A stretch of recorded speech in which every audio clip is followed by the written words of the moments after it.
Howdy, folks. I'm Grotto Goblin of the Goblin's Grotto, and welcome to another Reaper update. This is the third one in this series.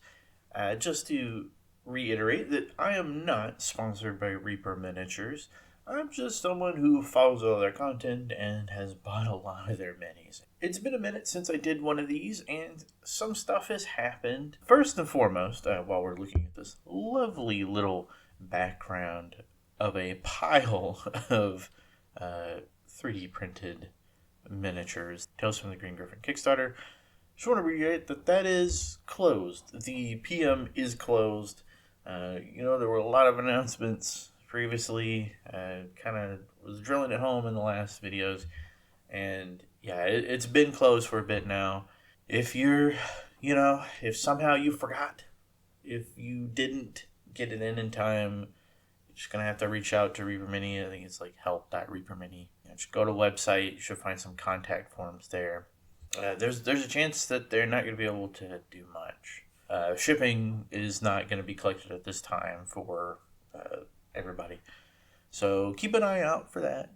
Speaking of shipping, though, the shipping containers that have been carrying some of the stuff, because, hey, a lot of this is done.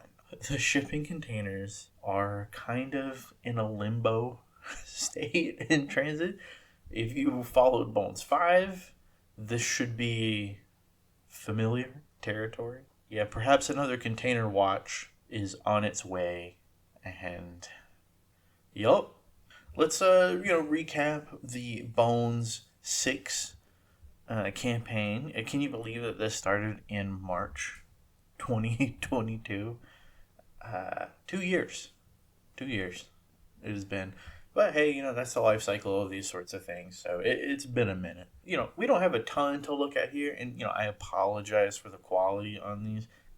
I don't know if it's a Kickstarter thing or a Reaper thing, but they just don't have, high quality images. You can see here that it's being injected in this color plastic. We've talked about that in the previous updates. So you can go look at those and see some other color plastic options when they're first sort of introducing that. This one, with these, they're going with sort of a sandstone texture. And you'll see in the course of this that there's a lot of things that are being thrown into the sort of color injection pathway for this Kickstarter campaign. With these, I think it's really fitting because, they're already sandstone, so the texture, you probably just need a dry brush, and that's it, really. It's not just terrain pieces, though. There are minis being injected. Again, apologies for the quality, but as you can see, the ghosts and ghouls throughout the campaign are being injected in sort of a clear plastic, in this case kind of a clear blue, and you have these fire newts, or salamanders, or whatever you want to refer to them as, are being injected in red. One thing of note, there is a new mini being thrown into the campaign, although I feel like we saw this model at some point. I have to go back. It has been 2 years. Yeah, there's a new mini getting thrown into the core set. They didn't actually specify or clarify if this would go into the extras, but yeah. You can see that in addition to sort of injecting plastic, because you can see the ants, the giant ants are being brought into the sort of red plastic. And, we'll see what those look like in the other campaign because they were kind of brought over, in a sense, for this one. But you can see with the wings on the Ant Queen and on all of the bee folk here that, and actually even the flight stand for that flying bee rider, that the clear plastic is getting heavy use in this campaign. This here is another example of the sort of translucent effect. So I expect these kind of multi-part minis to have translucent wings and stuff like that. These are production models, so this is what it'll look like. Obviously, when you get it, it'll be in a better quality, and maybe if they catch some kind of detail and they're like, oh shoot, we got to change something, there's a possibility that they'll go back and update it. But yeah, no. Most of this is pretty done. This here is a big old slug, and I really enjoy the sort of green cast. Hopefully they stick with this. I'd be shocked if they went back to just like a standard clear, but this looks really good. Honestly, just paint the the stone and black around the rim, and you're good to go. You've got a mini. I mean, maybe the eyeballs if you want to get a little fancy, but yeah, this is a good mini as is. Pop it down on the table. Some of our chibi minis, the dragon, the goblins. We got some unexpected use of this sort of color injected plastic. You can see the actual fire they put in sort of a yellow. And I did see some conversation about whether or not that would be hollow and you would be able to put LEDs in it. And I guess we'd have to see in person, because even if it is hollowed out, it might be difficult to actually fit something in there. In terms of the overall completion of the minis in this campaign, it has come along. A lot of final passes had been made, like with these Egyptian god minis. They've kind of finalized on these bases, which I don't know how I feel about. The sort of plinths, I mean, they are gods, so if you're putting them in the game, they're like avatars of the gods or statues or something. So, I don't know how I feel about the plinths.